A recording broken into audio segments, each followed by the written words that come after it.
Let's now talk about writing clear recommendations. And the first recommendation we have is writing with parallel structures.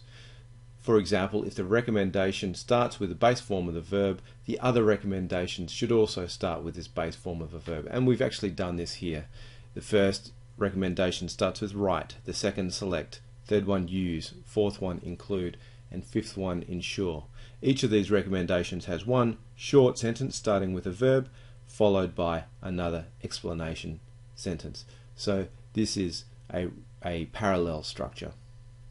Secondly, select verbs carefully. So strong verbs in recommendations are required to convince the reader to take action, whereas weak verbs will not have the same impact. So these verbs again, write, select, use, include, ensure, they're quite precise words. They give you that idea that you need to take this action.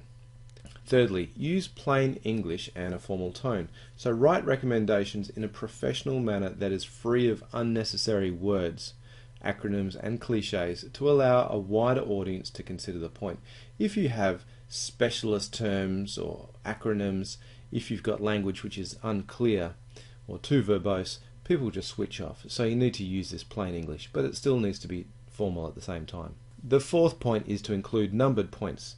This allows the most important recommendation to be considered first, followed by the next recommendation in order of significance.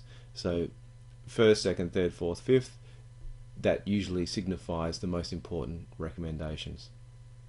Finally, ensure you check your recommendations carefully. The recommendations are the culmination of the report, so they require careful attention to ensure that they are skillfully and accurately written. Just keep in mind the recommendations are the area of the report that the people making the judgment will spend the most time looking at. So it's very important that these recommendations are as well written as possible.